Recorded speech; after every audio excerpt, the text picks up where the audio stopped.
Hello, everyone, and welcome to the Blood Red podcast from the Liverpool Echo. I'm your host, Joe Ribbett, joined today by two weary but happy gentlemen. Paul Gorst, how are you? Yeah, that's a good way of summing it up. Very tired, but happy to come on and talk to events at Wembley yesterday because it was a great day had by all, and we'll get involved. 2:30 a.m. we got back last night, Ian Doyle, but it was worth it, wasn't it? It was. I mean, I got back at 1:40, obviously, because I live nearer. Yeah. Although, to be fair, I did do all the driving, so there is that. Yeah. Tell us your fact about service stations that you were so keen to get. I wasn't so keen. I've just noticed that over my years of travelling around is that. Oh, so it's not a fact. It's just. No, something, well, it's okay. If somebody wants to point this out, at services, if there's a KFC, there tends to be a Burger King there, but there's never a McDonald's there as well. It tends to be either a McDonald's or Burger King and KFC. Some facts. Check it out now, folks. You learn something new every day on the Blood Red podcast, and that's one of them. Best services is obviously T-Bay. Yeah. If anyone wants to argue with that, come at me in the comments. You're wrong. And that's something that's something that we all agree on, isn't it? T-Bay is the best services. T-Bay is the best services. That's the end of it. But the start of it is I've waited a long time to do this. Paul Gorst today went and got me 3 cold cans of Carabao, and we are going to open them and toast this victory. Are we doing that now? I went on the hunt for Carabao Silver. We are. Doing that now. So hold it near the microphone so that the people listening who who aren't watching this on. Oh, hang on. I've done it now. You've gone. That was the sound for the listeners, because we do have people watching, of us opening 3 mixed berry cans of Carabao. What a way to toast. That works as well. Lovely drop of Carabao. Yeah. But was it free advertising for the energy drink? But I don't care. Well, it's not really, is it? Because you tried to do this last week and they sent us nothing, and so you've had to go out and buy it. I bought my own, but that's my commitment to the Carabao cause. So hopefully they're seeing this. What flavour is it? Mixed berry. Mixed berry, yeah. Not coconut. Yeah, mixed berries, excellent. 63 calories a can. Everyone's a winner. So there you go. That's it. Well, I wanted to talk about it. I wanted to just stone cold Steve Austin this podcast with 2 cans of Carabao on the table. And then that'll be the end of it. They even just let you know at the bottom, just to sponsor the Carabao Cup. Brilliant. They do. Right, well, if you're watching on YouTube or on Facebook, send in a question. I'm going to keep an eye on the questions on YouTube, and our producer Ian will keep an eye on Facebook. So, I'm actually delighted for now that we're talking. This is a podcast about Liverpool being the Carabao Cup winners, and I feel like this has been the case for me and you, because me and you have talked up the Carabao Cup in the dark and lonely months of the autumn and the winter when it's 3rd round, 4th round, and best competition in world football. Me and Doyle are going to Bournemouth and facing the elements of the storms, and I feel like it's a proud day. This, to be fair, it's a proud day. All I've said all along is there we go. It's so much fun. It is such a fun competition. No cliches, just Carabao. And great jobs. And that could be like a little no cliches, just Carabao. No cliches, just Carabao. So it's great fun, and who can argue with me anymore? I'm right, and that's the end of it. TV services and the Carabao. Come at me in the comments. Because can I just come at you now and just say the FA Cup is still better than the League Cup? It's not. It is. How can you say that whilst drinking? I'll take that off you. Right. Anyway. I'll give you this if you get through that. Sensible report. I'll get through that. No problem. I won't sleep for the next week. But who needs sleep? Never slept last night either. Yeah. If you've got any questions, drop them in the comments. We'll try and get round to them. Please give us a like, subscribe if you're listening on a podcast. Press the bell. Press the bell. Press the bell to subscribe on YouTube. If you listen on a podcast, give us a review. Give us some star ratings. I'm not going to tell you to give us 5, but that would be nice. Give us 10 League Cups out of 10, if you can do. But give us a rating. We really love your support, and thank you so much. Wherever you are in the world, let's just remind the Australians that we love them. Let's remind the Irish people that we love them as well. I don't care where you are. We love you for listening. So thank you so much. Let's start with Paul. Jurgen Klopp is a good manager. Yes, one of the best, one of the absolute best. Yeah, I mean, it's. I think we spoke about it on Friday, didn't we? That Klopp he's not a manager who's coaching for his legacy anymore. It's the final months of his Liverpool tenure. That's already been proven and established, and one of the greatest of all time at Liverpool.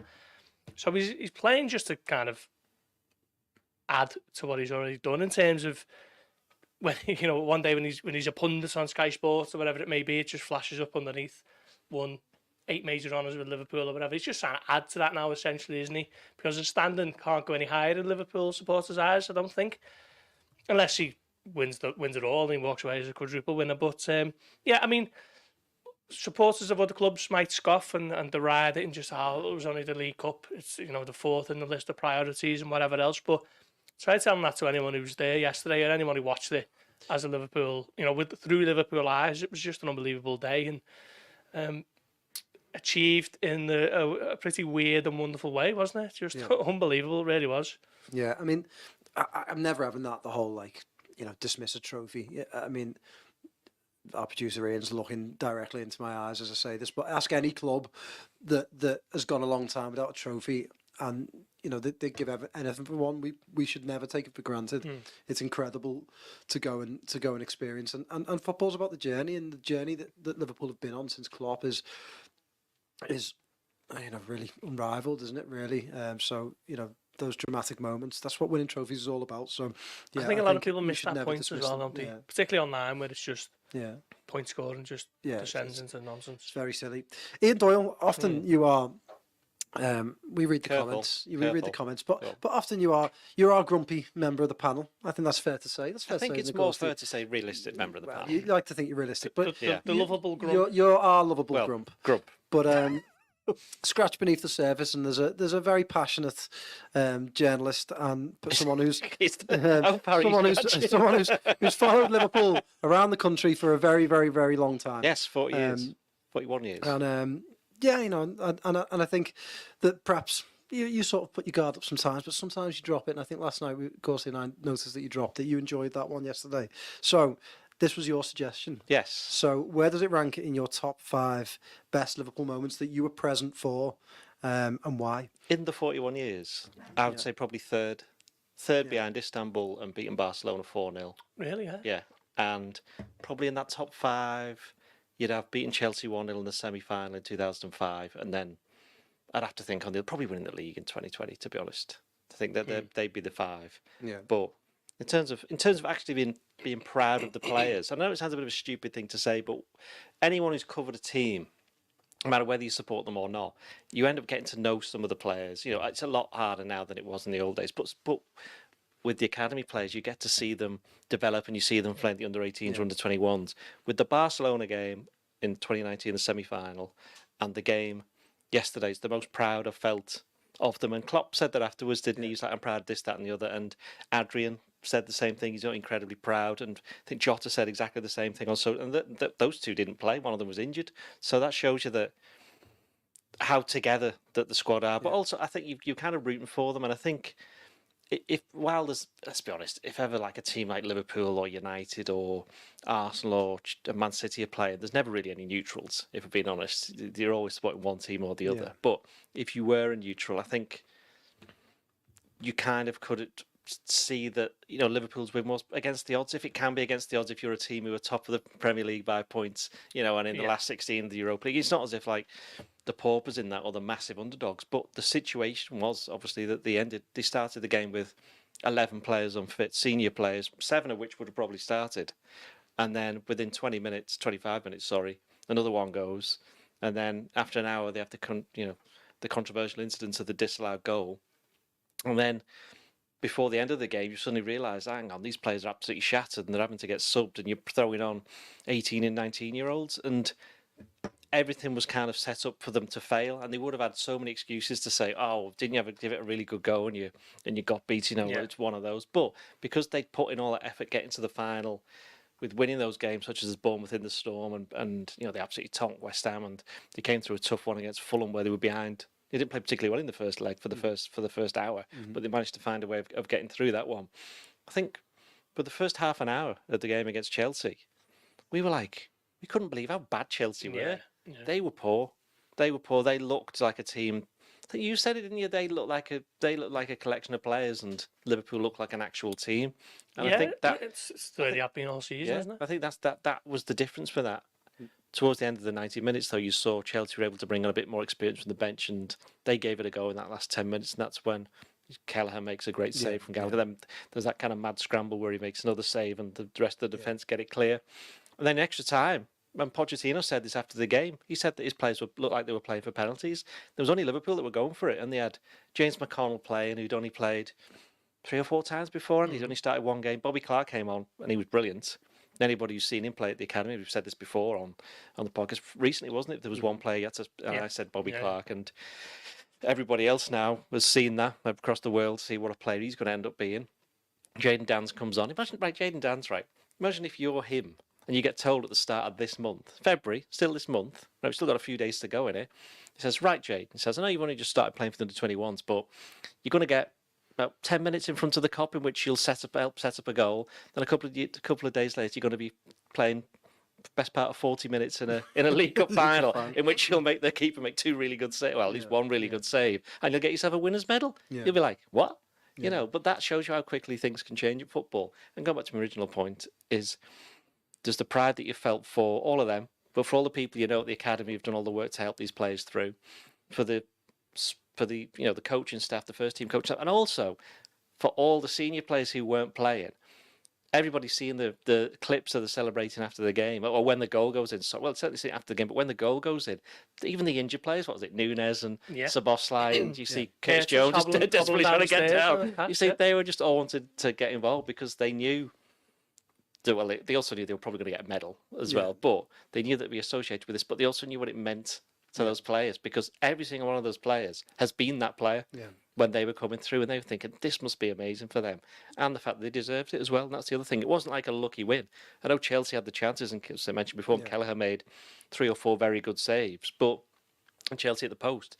But Liverpool were the better team, with the exception of like 2 10-15 minute spells, and as I said before, in extra time, the only one that looks like they were going to win it, and then they got the goal through Van Dijk, who I think for all of that talk of all the youngsters, I thought he was the best player on the pitch. The best player on the pitch defensively.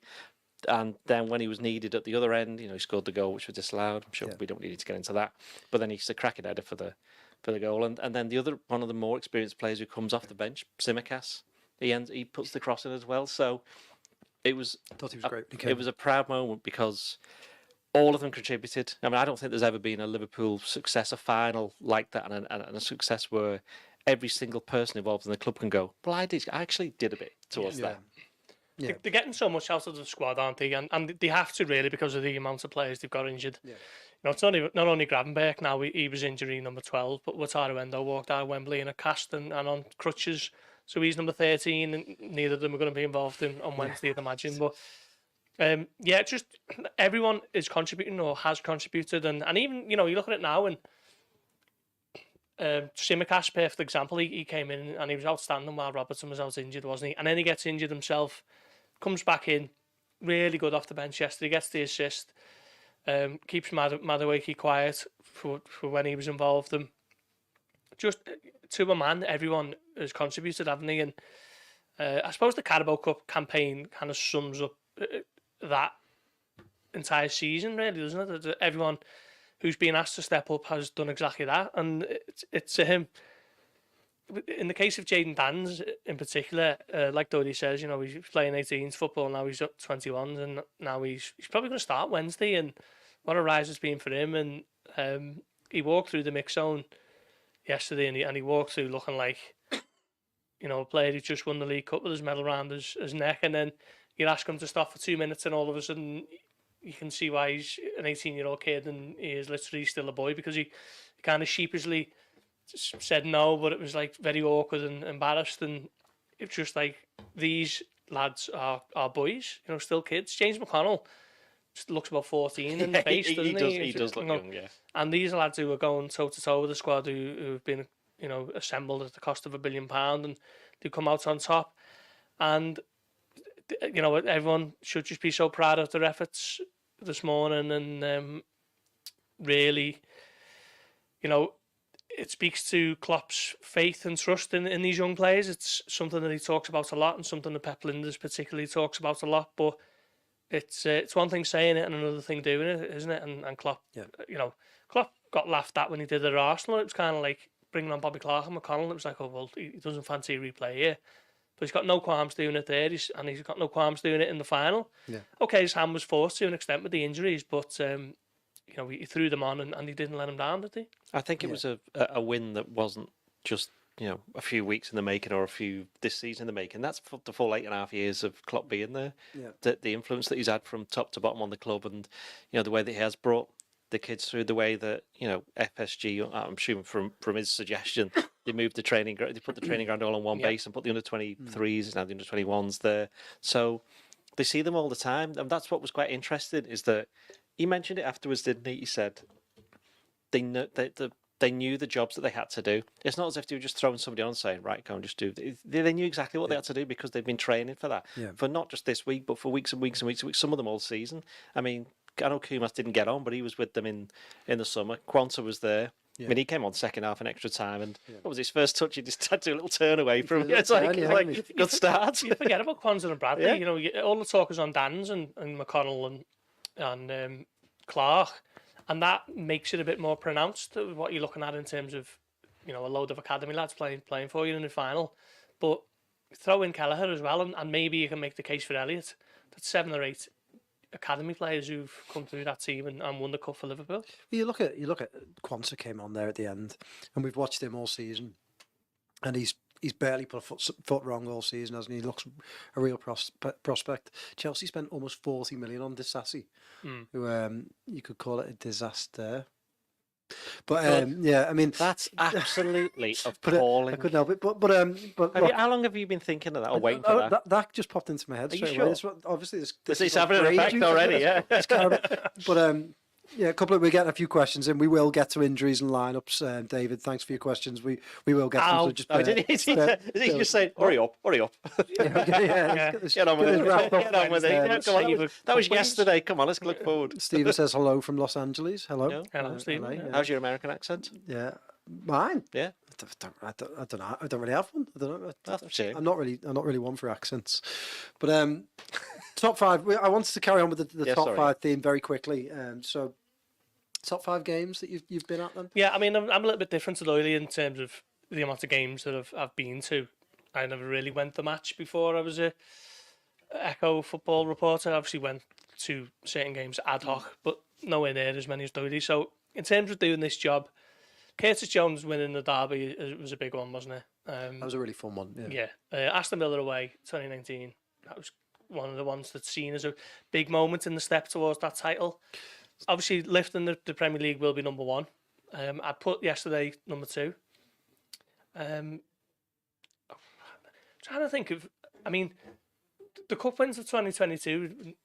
Obviously, we're still basking in the glow of yesterday, but they didn't seem anywhere near as. Oh, you enjoyed them. Significant. You enjoyed them. Yeah. But it's because it was, you know, they weren't quite as against the, you know, Liverpool were going for a quadruple. You know what I mean? Yeah. So. There's personal reasons as well. Do you, for some of them? Yeah, I mean, I always loved Boxing Day when they went to Leicester and won 4-0, and everyone was panicking, thinking they've just come back from the Club World Cup, and they absolutely blitzed them with the performance of the season. Beat City 3-2 that season, 3-1, 3-2.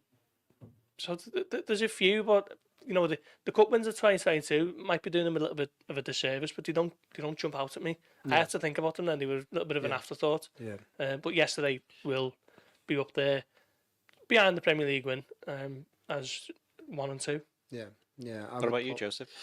I would put yesterday might be 2. I'd probably put 1 as I didn't get to Istanbul. Sociology A level on the day. Got an A, so every cloud. But what have you taken from that A level then? Sociology. I can't remember the first. What do you learn? But yeah, well, I don't know.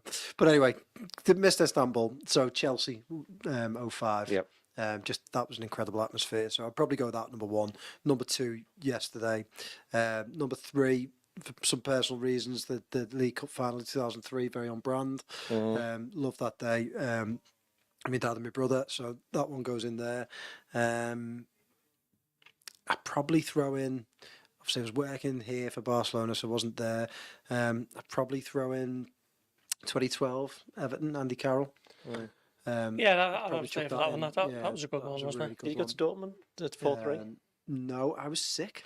But yeah, Yeah, it was sick. ruled out through illness. Ruled out through illness. So very sick. Do you know what was a really good one, but kind of retrospectively you might not include, was the 3-2 over Man City in 2014.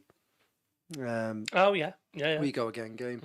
That at the time was very, very good. I just remember that as the James Miller comes on at half time and absolutely destroys the Liverpool game. 10 years, 10 years ago, that next month. But yeah, they were very good. Have I got 5 there? No, I think I've got 4 haven't you? with that Man City one with an asterisk. Because Chelsea 2007, were you there for that? Yeah, I was there for that. Enjoyed that one. That was definitely top 10. Juventus as well. Juventus would be in top 10. The 2-1. Inter Milan was good. Inter Milan. I mean, we could be here all day, couldn't we? But I've got 4. I've got 4 in the rotating cast. Well, yesterday's result was very, yeah, that's the point, isn't it? Yeah, it was unique, wasn't it? Yeah, in terms it was unique. Yeah, it wasn't your big stars winning the cup final. It was a load of academy kids. Let's be frank about it. There would have been so many Liverpool fans who couldn't pick Jayden Danns out of a lineup last week, and there he is, cutting him out the front, trying to. You don't think you're going to not recognise him now? Yeah, exactly. Yeah. And there's that graphic going round of Neil Danns was what when Everton lost the 13. trophy. And that's Why did you? That was unnecessary. It wasn't necessary. It was very just popped into my head. unnecessary. So They've had a small victory Ian for can edit themselves that today. out. Come on.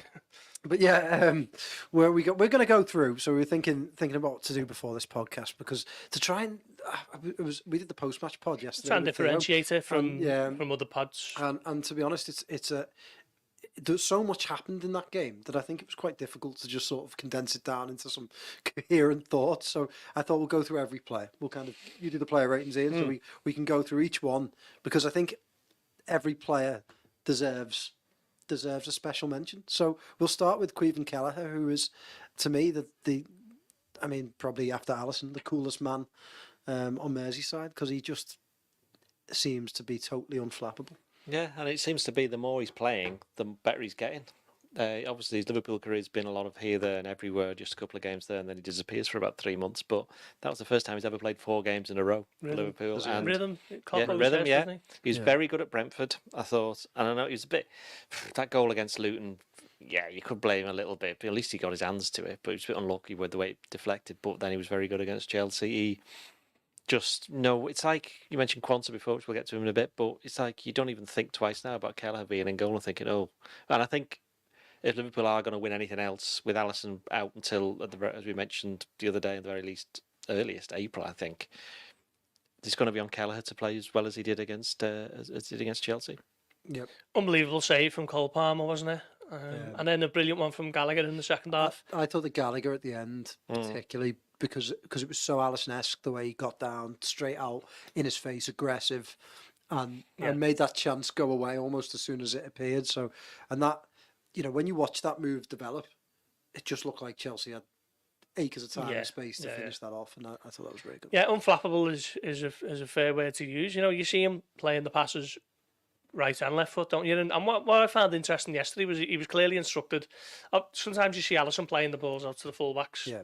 A lot of the time he uses the outside of the foot one, doesn't he? But Kelleher was just going along with it, straight down the middle, and they were causing problems. Liverpool were getting in behind occasionally with Elliott and Conor Bradley. That was clearly a tactic that paid off to an extent. A little bit different to the way Alisson does it. But yeah, he was brilliant, and like you say, though, it's just the continuity of him being in the team every week. He knows he's going to be playing, and you build up your rhythm and momentum. And we've seen that with so many players in the outfield this season. It's clearly the same for the keepers. Yeah. So next one, Conor Bradley. I thought Conor Bradley, now considering he's really caught the eye and scored against Chelsea in the previous game, I thought what I really liked about him was the aggressiveness, but also the maturity to be moved, to have to deal with coming into the team. He's still young, playing in a final, and have to move position after, half an hour. I thought he did that, and the same goes for Elliott. We'll come to him, and he did that as well. But I thought he coped with that ever so well, and just showed, because Liverpool played so many young players. He's so young, but felt like one of the senior ones, didn't he? Well, he's got a lot of experience, hasn't he? Yeah. But yeah, he dealt with Ben Chilwell as well. Yeah. Who thought, well, being the tough man that he isn't, he needed to make a bit of a statement as Chelsea captain, and decided to pick on the youngest player on Liverpool's team on the pitch at the time. Not just sum up Chelsea though. You can go down that road, I'm not. But yeah, go down that road. You can go down that road in a minute. Yeah. Actually, no, go down it now. No, Go on, it's get going. just a lack of characters, isn't it? You know, Yeah. they all walked through the mix zone. Not one of them stopped and fronted up and said, you know, we should have won or whatever. They all hoods up, heads down, walking on, and just kind of waltz through without trying to be seen. And there's just a lack of characters in that dressing room, and that is why they are where they are. A lot of young players as well, but it's an incredible situation what's happening there, and I don't see it improving anytime soon. Yeah, I thought they were embarrassing, to be honest. I thought if you're a Chelsea supporter, you would be very, very angry with the way the side played. I mean, Certainly in extra Pochettino- time. Yeah. So extra time was the one, wasn't it? Because when we were going into extra time, I sat there thinking Liverpool are going to do really well to hold on here because they had the young players on the pitch. Chelsea had finished the 90 in a strong fashion, and I thought they'll keep creating chances, and eventually Kelleher can't keep making these saves. They can't keep making these blocks. Yeah. Something will tell. But what Liverpool then did was then just pin them back into their own final third again, and then just basically dominated extra time. And just to be so weak in extra time, and for Pochettino to almost admit, yeah, we thought we might have a good chance at penalties. You're thinking, how could that be the mindset when you had half an hour against a team who, you know, between three players in that team had probably had about less than 5 appearances between them. Clark, They've had a bit more than McConnell, that, I think, maybe a bit more, but maybe it's certainly less than 10. Is that fair to say? I think so. Each. Yeah. Yeah. So to go in with that mindset, I thought was awful. You know, and some of the, you know, Raheem Sterling. I know it's sort of a cheap thing to sort of bat on Raheem Sterling, and I think he's been an exceptional player. I thought he was brilliant for Man City, but he was anonymous. And there was one bit in the first half when Chelsea gave the ball away, and he was on the left hand side. He threw his hands up in the air and just shrugged. And you know, I said this on the post match pod, so I'm sorry if I'm repeating myself, but you never see that from Liverpool. You know, I can't remember the last time I saw a player at Liverpool pull a face or complain about a misplaced pass or someone being in the wrong position. People just get back and do their jobs. It's a collective willingness to carry out the plan and never ever waver from that. And I think Chelsea don't even start to do that, whereas Liverpool do it 1,000%. Yeah, listening to Pep Linders on Friday, and he's talking about the one club mentality and the culture at the club and all that type of stuff. And sometimes it just sounds like it's nice sound bites and it's, you know, a bit idealistic and a bit pie in the sky. But this is what he's on about when he's talking about it. The fact that they can throw in these types of players and nothing changes. They can puff out the chest and go and play in the same way a first teamer does. And okay, there's little bits where rough around the edges and you can tell they're inexperienced and haven't quite yet got the quality of the seniors, but it's just that ethos, isn't it, that runs throughout the club, and couldn't be more of a contrast really between Chelsea and Liverpool for all that type of stuff, and that's ultimately where the game was won and lost, I think. Yeah, I'll let you stick with Konate. Brilliant again, wasn't he? He's developing into getting back to the levels he was at sort of 2 years ago, where Liverpool bought him thinking he was one of the best young defenders in Europe, and what is he, 24 now? Maybe, I think his birthday's in May. But he's been outstanding in the absence of Joel Matip. He's really stepped up and partners Virgil van Dijk every week. And okay, he's kind of the little brother to Van Dijk's seniority and all that type of stuff. But he's excellent. You never think he's going to lose out in a one-on-one duel. He's stronger than everyone. He's quicker than everyone. He's really good on the ball. A little bit underrated on the ball, I think, actually. And just developing at a great... you know, kind of similar, like I say, like the way he was 2 years ago. He's had probably too many injury issues, hasn't he, in between those periods, but for the last sort of 3-4 months he's been outstanding, and next to Van Dijk they are have they got the best defensive record in the Premier League? I know they did a few weeks back. Got it. Yeah. But yeah, he was superb. Yeah, Konate. He did well not to get sent off, to be honest. I thought. I can see why he brought him off. I think he brought him off partly because because he said, didn't he, at full time, we spotted him saying to him, basically, Klopp, this is saying to Konate, come on, just give us a little bit more, because he was starting to get a little bit tired. And I think that, he did get subbed partly because he was tired, and also because the way that he defends, he's very much on the front foot, isn't he? Yeah. You know, he's a little bit like, I'm going to say Lovren. Lovren was very much like that. Different types of players, but that's what Klopp wants of his defenders. So he's putting himself out there, and also with the recovery speed that he's got, he was important because it stopped Chelsea getting away too many times on the. I mean, they did because that's just the way that they play. But he managed to do that, and couldn't really argue with his performance. I thought he was superb. It felt like he was giving Nicholas Jackson more and more yards. And I'll give you 4 yards next time, and I'll make it up. And I'll give you 5 next time, and I'll make that up. And he was excellent. I thought he was really good. You gave him a 7, didn't you? And it's the one. There's probably 1 or 2 ratings that I sort of go, oh well, give him maybe 7 1 because more. he made a few fouls. Yeah, well, I He was a little bit. He was, I think he was living a little bit close to the edge. But also as well, you can take him off now because you've got Kwanzaa. Yeah, that's true. You don't bat an eye, do you? But I thought, Liverpool, they play a very risky style, don't they? And especially against Chelsea, who clearly set up the counter attack, use pace with Sterling, Jackson. And then Mudryk, when he came off the bench, God, he's bad, isn't he, Mudryk? Someone messaged me about Mudryk. I thought he changed the game. He made them worse. That's a good way of saying it. But yeah, so Chelsea play this, counter attack, and for Liverpool, they know you've got to win those individual battles, and sometimes it's going to be just a foot race between two. And the amount of times Konate just got back and held someone up, or just got a little toe on it, or just took it off them and brought it forward. He just won all those individual battles, and there aren't many teams that will ask their defenders to do as much as Liverpool. Yeah. And certainly him when he's on the right, and Trent's playing in the exactly. And he does that ever so well. If he can stay fit, that's the thing about Konate. If you can get a full season out of him staying fit, I always find it funny. Everyone talks about Saliba, and I think Saliba is an exceptional player, but you never really hear much conversation about Konate, and I think it's partly because, like you said, he's the little brother to Van Dijk's big, but the wider football world doesn't really talk about him, and I think Liverpool have got one of the best young defenders on the planet right there. London thing, perhaps. That's fine, though, isn't it? Let people it's talk fine, about who they want. but I always just think it's Liverpool interesting. We know how good he is, but okay. Andy Robertson. Oh no, hang on. We haven't talked about Virgil van Dijk. Big Virgil. Well, I gave him 10. Give him the 10 out of 10. Yeah.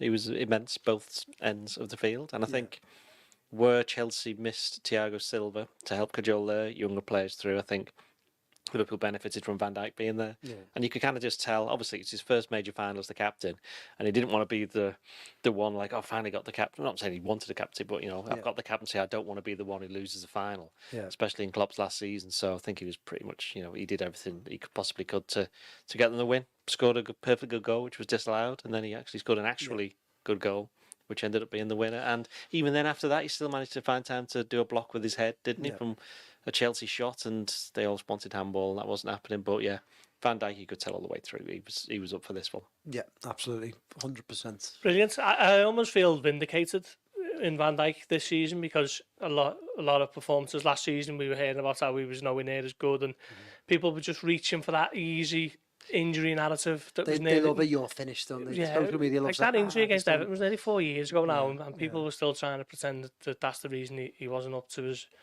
usual standards. A lot of it was just the fact that Liverpool didn't have a functioning midfield to protect the back four.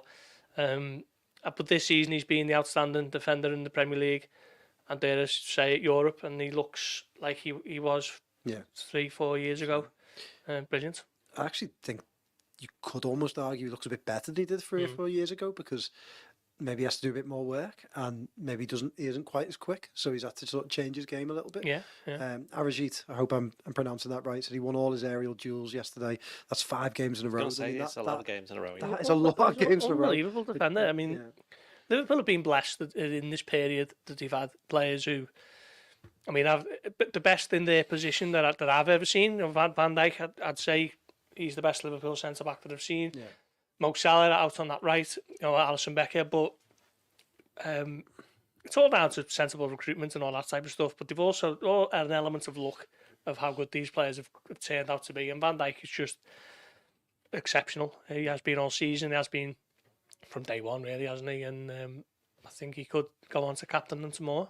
Andy Robertson, just a grown up, just an absolute grown up in that team. Brilliant. I mean, he's come back in, hasn't he, after best part of 4 months out with that shoulder injury, and he hasn't really taken too long to get back up to speed. So, yeah, I mean, what can you say of him? An uber professional, can't you? And just on the right side of giving the opposition a little bit of needle, makes him a little bit disliked in certain parts. And there's you need that, though. You need a little bit of that, because I think Liverpool a little bit, bunch of quiet boys at times, and he's maybe a little bit of a contrast to that. But he was great yesterday. I second that. I would say he got a little bit tired in the second half, so it's just as well he went off. You could see he was a little bit somebody who hasn't played for quite some time. Yeah, but Toro Endo, I mean, I think I said in the last pod, he's now the greatest Liverpool player of all time. I'm not budging on that. Just like, I mean, I've said it a few times, just to see him like almost like hunched over at the end with tiredness, like, but still sort of scrapping for every ball and dominating a £200 million plus midfield on his own, pretty much giving Liverpool the platform. Played through the pain barrier, didn't he? Yeah. He's done his ankle in a tackle with Caicedo, and just played on. You didn't know anything about it until Caicedo missed the tackle. I know, clumsy Caicedo. Yeah. There was a period there in the first half where him and Caicedo went up against each other, and Endo put him on his backside, and it was a wonderful moment. He's been brilliant, hasn't he? I certainly had reservations when he was coming in. I didn't know too much about him. Questioning what was going on at the time, but I'll hold my hands up and say I've got that totally wrong. He's been superb last sort of about 3 months. Also great in the air against the big team like Chelsea, I think. Yes, he loves the old header, doesn't he? I think once he got up to the intensity of the Premier League and English football, I think you always could see that he could play in terms of on the ball. Even when he was in his first performances, you could see that he was trying to do all these passes. But now he's doing them while he's in tune with his teammates, and they're in tune with him, and they know what to expect. And he's got that confidence from the managers to crack on and do what he needs to do, and which is what he's doing. Quick aside, Mihaly, I hope I'm pronouncing that right, says when Szoboszlai jumped on Klopp, we were looking at those pictures before, weren't we, Doyle? Yeah. And he's like 5 foot in the air despite being out injured. Yeah. And him and Nunes charging around. Very, very, very good moment. Next one, Alexis McAllister. God, that guy. Could he walk today? Yeah. Unbelievable player. What a signing he's been already for Liverpool, coming in for a relatively modest sum of 35 million release clause from Brighton. Played out of position all season, gets on with it, neat and tidy, keeps hold of the ball. You're never worried that he's going to give it away, recycles it so well, and just a quality footballer, isn't he? Yeah. We're going to enjoy watching him for years at Liverpool. He's 25 now, I think. We're speaking on Wednesday after the Luton game about, he looks at his World Cup winners medal and, it's his pride of place and all that type of stuff. And he spoke about... He'll have his Carabao instead well, of now, he'll be taking down on the winners medal. He's got one of these as well, hasn't he? Yeah, I hope so. Are you enjoying it, by the way? It's all right, it's good. Gone straight through my Carabao. I mean, like if they need a Carabao ambassador... Maybe we can get this, the Blood Red podcast sponsored by Carabao. Yeah. I mean, if you look on the cans. Joe sponsored by Carabao. But McAllister was brilliant. Yeah. Another big step for him. Yeah, massive yesterday. I mean, he sort of relishes the fight as well now. First, I thought McAllister was going to be sort of a really nice on the ball. Well, this is a player who's been in the Premier League for quite a few years now, so he knows what to expect. Which is, they brought 2 players with him, didn't they? Didn't expect him to be a number 6, ended up being it for the best part of 4 or 5 months, and now we're actually seeing the player they actually wanted to, bring into the team. So he's revelled in it as well. Again, that's the importance of Endo. He's allowed McAllister to go on and play, and he was a little bit tired towards the end. There was a bit right near the end, wasn't it, where he I can't remember who it was down the Chelsea right, got past it, and he just looked at it and went, oh. He just gave up. He literally had nothing left. Got subbed immediately afterwards. Ryan Gravenberch, keep it short on him. I mean, but he didn't make the best of starts. Unfortunate. Got that injury. He didn't have the time to turn it around. So let's move on to Harvey Elliott. You saw his old man a few times in the daytime. I'm pretty sure he's very proud, very, very proud today. Yes, I'd imagine so. Yeah, he was brilliant, wasn't he? He's just someone who's really grown in seniority this year in this group. Still one of the youngest in there, but the fact that he's been a Liverpool player for 5 years now, just past 101 appearances now for Liverpool? Yes. Yeah. Brilliant, yeah. Still trying to find the position for him, I think. He's never going to play right wing every week. Probably on the right of that midfield 3 is where he might be best suited long term, but... Yeah, really stood up, I thought, particularly in the second half when the younger players were coming on, and they're not much younger than him, age-wise, they're maybe a year, 18 months, but in terms of his experience level, he really got them through it, and was unlucky with the chance, wasn't he? Some of them thought it was in. Yeah, with I that think he volley. thought that was going in. Not the what's his name, the header at the end as the well. header? The header, Oh, yeah, okay. yeah. The header was I think he thought that was really it. unlucky. It was a really good header. I'll be honest, there was a time when I doubted Harvey Elliott. Were you worried about him? And Harvey, I'm sorry, I don't doubt you anymore. I think, again, just to talk maturity, the maturity of him and Bradley, I thought moving around position, like you said, it's difficult because he's not really ever found a permanent position. Yeah.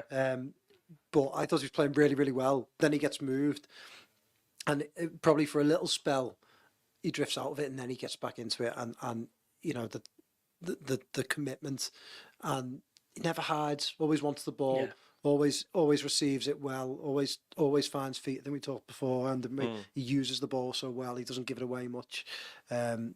Yeah, and he's very good in tight spaces as well. He is. He's just one of these players that, again, because he's only 20, I think he's only 21 next month. We've mentioned this before. April, that he's just only going to get better. And Klopp said was it the other day? Was it Klopp or someone said that he expects him to play like 300, 400, 500 games for Liverpool?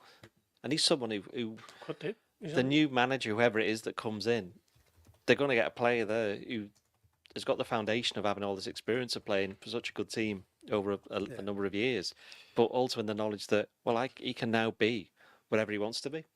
Well, apart from goalkeeper, that'd be a bit weird. Be a bit weird. Cody Gakpo. Who wants to take Cody Gakpo? I thought he drifted in and out of the game. Yeah. I was ready for him to step up and say, all these lads are injured, but I'm still here and I'm going to make the difference. But he never quite panned out for him, did it really? And then when he come off for Danns, I was a bit surprised. I thought Klopp might have just ran him into the ground in the hope that maybe he gets a chance and sticks it away. But it wasn't as great as day, but you can't be too critical after what happened. So just.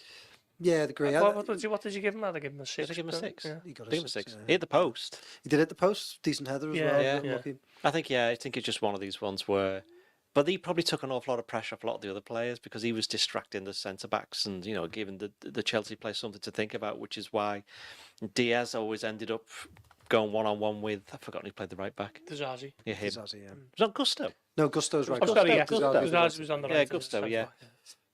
Gusto's a weird player. Thought Gusto and Albert Doc's better. He's That is weird absolutely player. pathetic. It's not pathetic. It is pathetic. Why do you think? Do you think he's better? No, Gusto's really good. Can Can we get a free meal, please? Thanks. Yeah, I'm struggling to get free Carabao, so never mind free meals. Luis Diaz, I thought again, kind of in the McAllister bracket of, I want this isn't playing with McAllister. Sorry, the second bit does, but first bit, I want a bit more end product from Luis Diaz sometimes. But my God, I mean, he worked incredibly hard. He's always an outlet, and I just don't think Liverpool could have carried out the game plan like they did without him, because there's a reason why Klopp picks him every game, isn't there? Yeah, I mean, you're looking around and you're looking for people to really stand up, aren't you, and be counted in the final, certainly extra time, and he just didn't stop running. He was a constant menace and a threat for them, an outlet for Liverpool at times down the left side.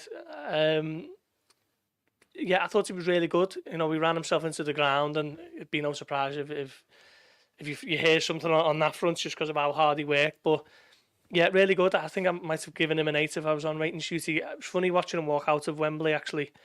It was like he was just having a Sunday stroll and he hadn't played 120 minutes. He walked out, winner's medal around his neck, just eating an apple, cool as you like, got on the team bus and got off. It was just so cool. But yeah, thought he was one of Liverpool's best on the day. He had to play anyway because his dad had got a ticket and he was watching. Yeah, did he have his gloves on? I didn't see him, but I did see that he was drinking daiquiris on the way home, wasn't he? On the train, which is great. Why not? Yeah. I'll let you take the next one because I want you to take Bobby Clark, so Joe Gomez. Yeah, I mean, I think I said on Friday that you can make a case for Joe Gomez being Liverpool's player of the season, and I still wouldn't pick him for the starting 11 for the cup final. Thought he was really good when he come on. You know what you're getting now to Gomez. He's got that rhythm that we spoke about earlier on, and the momentum where he's in form. He knows what he's doing, whether he's playing left back, centre back, or right back. And he's been absolutely superb. I was worried last summer. I thought maybe this is the time where, Liverpool have passed them by a little bit and it might be time to maybe drop down a little bit further in the Premier League and you can play every week as a centre-back. But he's been excellent, certainly since he got put into the left-back position when Tsimikas got injured against Arsenal. That was mid-December, and he filled that role superbly. Just the ultimate utility man, isn't he? And we had the chance to speak to him after the game, and he was so proud of what the fans did. He said the fans really got them through it, and they're very appreciative of what the fans did on the day. And these types of games, that the fact that he can win it all comes from the manager and his handling of his man management, essentially, to get these young players through it. And he's been a top player this season. I thought he struggled when he first came on, because obviously he was thrown into it, wasn't expecting it. I thought there was bits in the second half where he had a bit of a struggle, but I thought in extra time he was excellent. Yeah, that's true. Yeah. Anything else on Joey Goey before? Joey Goey? I'm glad that's catching on. Yeah. I'll let you take away with Bobby Clark, seeing as you've been banging the Bobby Clark drum. I have. Well, anybody who's seen him play would do exactly the same thing. I think what I quite like about him, in the nicest way, is that he just doesn't care. By which I mean is that he just walked on there, and he may as well have been anywhere that he was playing. He just wasn't fussed about it, which meant that he was just knocking players over. He was just like going in, making tackles. He was doing these passes. I think it helped that a lot of the youngsters came on. I mean, he came on earlier, but I think it helped that for the most part of that, in all extra time, and for the most part that Clark was on, there was a lot of other youngsters on there, so it wasn't just like one by themselves. Yeah. There was several of them there, so they were thinking, great, right. So they could Strengthen build, numbers almost. And they could build a kind of like, they weren't stepping into something that's completely unknown. And I'm going back to what we were saying before about the fact they've been training with them for months and months. And in Bobby Clark's case, he made his debut about 14, 15, 16 months ago now, didn't he? And he would have played a lot more in the first half of this season if he hadn't picked up the injury. And I think people are seeing that now, because Klopp's played him, as mentioned before, in the FA Cup, bring him on at Arsenal. He played, 45 minutes roundabout against Chelsea in the final yesterday. I just think, you look at some of the other former professionals and they'll have watched that game and gone, he's good. Irrespective of the fact that his dad obviously used to play for Newcastle and Sunderland, I think got an England cap as well, didn't he? So he's of good stock. Yeah. So, but he's going to be, this time next year, he'll have played quite a lot of games for Liverpool, I reckon. You mentioned about his kind of audacity and his, he wasn't overawed by the occasion. There was a period there, it might have been in the extra time, where the ball comes to him and he drops the shoulder and tries to turn away from Caicedo, and didn't come off. Caicedo got back and got a good tackle in, but the fact that he was willing to try it against a midfielder who's cost whatever he cost, British transfer record, and he wasn't bothered, wasn't fussed. Well, that's the thing, is that one thing he'll give it a go anyway, and didn't quite come off. But once the players I think people sometimes forget, once the players out on the pitch, they're not looking at each other and going, they haven't got the price tag on the back of their shirts, have they? It's just, that's my opponent, so that's the person I'm dueling with. You're up against exactly, and I think he reminds me of Gerrard. I hate to say this, I'm going to drop the Gerrard bomb. Can we clip this? He reminds me of Steven Gerrard in the sense that, as I said before, it doesn't matter to him once he's out on the pitch. Whatever he's been thinking before, and he might have been nervous, and why wouldn't you be nervous if you're getting thrown onto a final and you're only 18, 19? Excuse you. Bless you, even. Thank you. Again. You see, you've ruined this clip now. We're not going to use this now. I'll save you. Throw some pepper in there or something like that to save anyway, yourself. So he reminds me of Gerrard in that respect, that he was not bothered about. He just knew what he can do, and he wanted the chance to show it, and he was desperate to show it, and he did show it, and that's why he's going to be playing quite a lot next season. Yeah, absolutely. Thank you, Costas Tsimikas. I thought Costas Tsimikas was brilliant when he came on. I think he kept Chelsea pinned in. He kept intercepting balls. He kept winning headers, and obviously swung in the corner for the winner. But just all in all was just like, it felt like he was a massive unit. I never thought he was like a big, strong player, but I don't know, he seemed to dominate Chelsea, I thought. Yeah, when Madueke came on, I was a bit worried because I thought Liverpool are tiring, and this is a young, tricky winger who's actually been decent whenever I've seen him.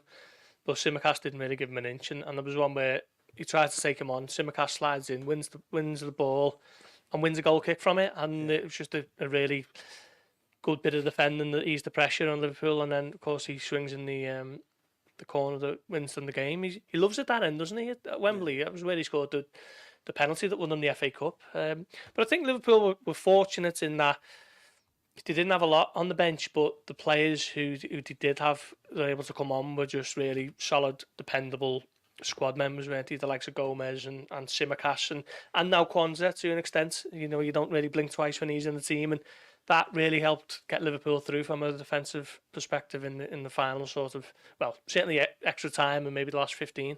Loves the big games, does Costas. Loves the big games. Yeah. So he's a big game player. Yeah. Two more before we start thinking about wrapping this up. James McConnell. Honestly, when he walked past me, I couldn't believe how young he looks in the face. I said to with Neil Jones, I said he looks like he should be in the under-14s. Never mind playing with a League Cup final. Let's say. Thought he was really good. He was good against Norwich, wasn't he, in the FA Cup?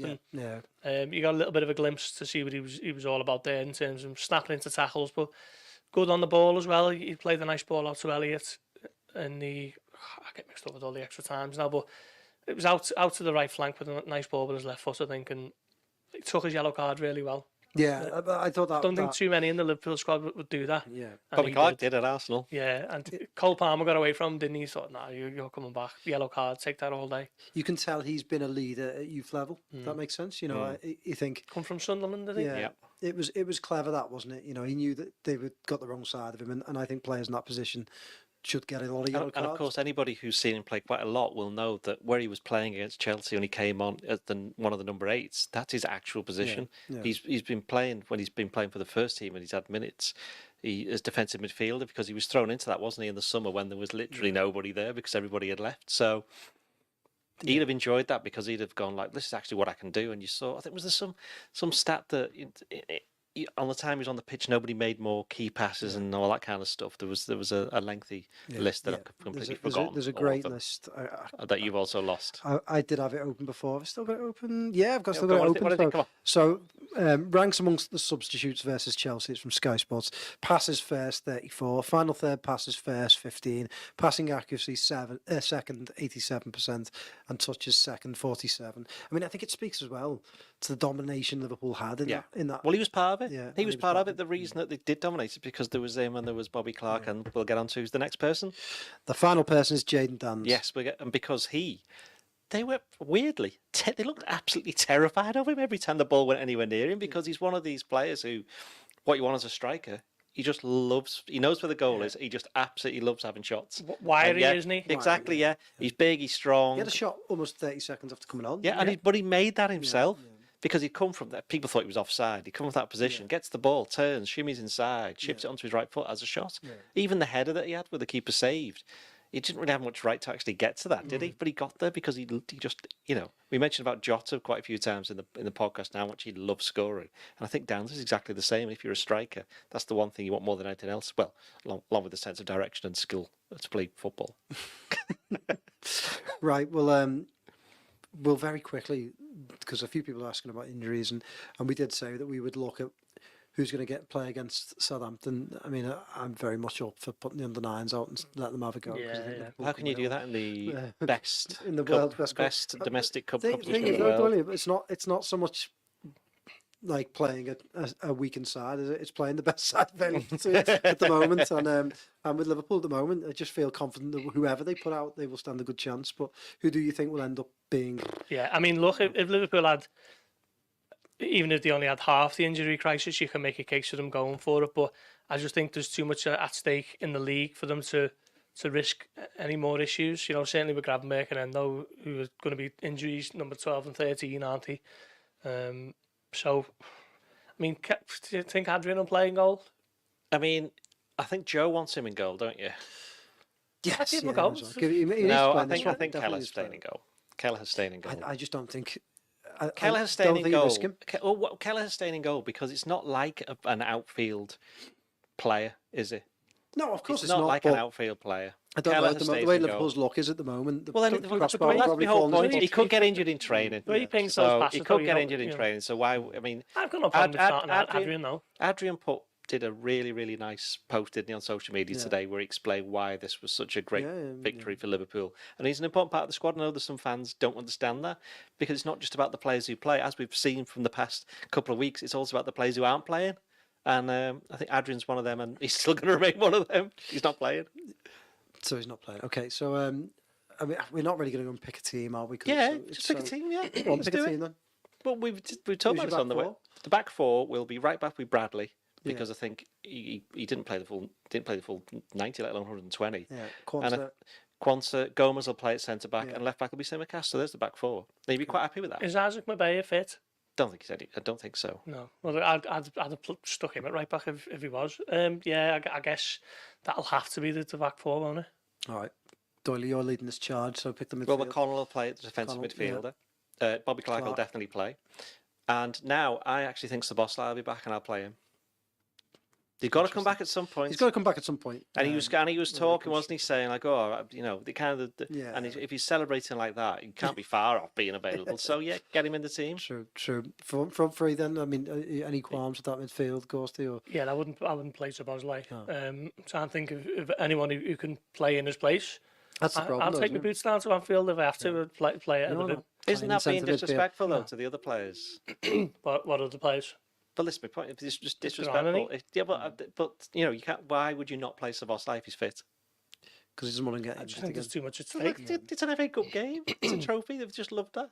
I know Liverpool are top of the Premier League at the moment, and it's opened up, hasn't it? They can't afford any more injuries. They just can't. They've They've got got more 13 chance players. of winning the FA Cup than they have the Premier League. They've got more chance. Yeah, but I mean, What would you rather win, though? what would you rather win? Yeah. Both of them. No, I I mean, I for one side, admire your optimism, but I can't help you. You're just playing devil's advocate. I'm here. not. I genuinely would play Szoboszlai. well, up front, Gakpo again. Jayden This, Danns. this is where it gets a Yeah. bit funky, shall we You say? can't play Diaz. You can't play Diaz, but you can't play all three of them. I think you're playing Gakpo. He's definitely playing. Gakpo definitely plays. Would you play Jayden Danns Yeah, down Yeah. the middle? wouldn't have any hesitation. I play Unless the, Konate Doherty if he's the if he's only fit. thing you might do is Craig Gordon? you might say to Harvey Elliott, you play 45. He's done this in the FA Cup previously. They've played certain amounts. Certainly in the Europa League this season. There may be a number of players who just play 45 and that's it, or they do a swap because they don't want to get too many minutes under the belt. Especially as this could go to extra time penalties as well if it's a draw. I think people are forgetting that. Sorry. Would you just, if it's 1-1 with like 1 minute to go, just run on and just put it at the nearest goal? File it all. So yeah, I mean they do have options. As I said, I Lewis think Kumas. Too young. again, but Kay Gordon wasn't on the bench, and he's the one who's got a bit of experience. Yeah. So whether or not he could come in and Shame play for on the Ben right. Doak, really. He'd have played lower, Yeah. didn't he? Yeah. Yeah, So yeah, you've got. I reckon he might play Kay Gordon. Well, okay. Let's put it this way. I'd play Kay Gordon. You'd play Gakpo, and then don't know. Tough one. Diaz. Would he fancy it again? But then you do actually. He's one. Again, it depends on how close are Nunes and Salah, because we don't know that. Yeah. And if they're close enough to play on Saturday, then you do play Diaz, because then you know he's not going to be playing on Saturday. True. Yeah, that's a good point. Right. We didn't really pick the team there, did we? Well, we've kind of picked a team of sorts. Before we go, very quickly, moment of yesterday. Can't have Dead Space. Moment of yesterday. You're drinking Carabao. I'm drinking Carabao. Okay, Kenny Dalglish having an embrace with Mrs. Jurgen Klopp. You know, they're both close off the field. Both good friends. Are they playing one tonight? The Dalglishes and the Klopps have become really close, haven't each other? And the 9 years on my side, and just seeing them kind of catch each other's eye and then have a nice little embrace, that was a big moment. And obviously, that was preceded by Klopp and Dalglish, wasn't it, in the tunnel? That was a nice moment. Yeah. Nunes Gallopin is getting a lot of getting some love on the comments. Moment for me was the LA extra time bit, which just kind of like summed up the two clubs, summed up the attitude, summed up everything about the game, and I just thought it was just incredible. It was a really good moment. I think my favourite moments might be that clip, the clip that's knocking around with the fan who's videoing it when the goal goes in and they put the Rocky music to it. That one, yeah. That's good, But the actual bit in that, and I mentioned this to you before, is where when the ball goes in the net, Klopp's actually stood in the technical area with Pochettino's one side, and he goes off camera. And Klopp's just stood there with his arms out by himself, and he's just like this, and it's like a mixture of, hooray, we've scored, and I cannot believe we've just scored. It's one of these, you could tell he just couldn't believe it, but was also really, really happy with it. Yeah. And then he went off and did the old, putting his ear, his hand to his ear. I get that right. And the fist bumps to his players. Yeah, that was good. Yeah, that was good. Rather I enjoyed than the fans, that. that was pointed, wasn't it? That they Unless he was deserved. offering to knocked them all out. Yeah, perhaps. So they couldn't play against Southampton. But yeah, there was some incredible moments. Really, we've done loads and loads of them on the website. So yeah, fill your boots. But I think our producer's flagging a little bit, so we should wrap this up. Yeah, we should. Before we go, we do have a standalone. We've done 40 pages of these guys' best content. Actually, I've got a piece in there as well. Have you? Nice. Yeah, Really I have. desperate. So yeah, So it's 40 pages. it's on the 41st page. You've got a big double page. Yeah. Carabao. It's just on that. Yeah. What's your favourite Carabao? Have a look at our website. We'll go on Reach Sports Shop. Just search Reach Sports Shop and have a little look for the Carabao Cup souvenir edition. It's available worldwide and you can pre-order it now. So please do. Please give us a like. Please give us a subscribe. Please Press the bell. Press the bell. Press the bell. Yeah, stand by for us to come back on Friday to talk Southampton, the other cup competition that some people care about, and look ahead to the Nottingham Forest game, which is getting bigger and bigger all the time. See you then. Ta-ra.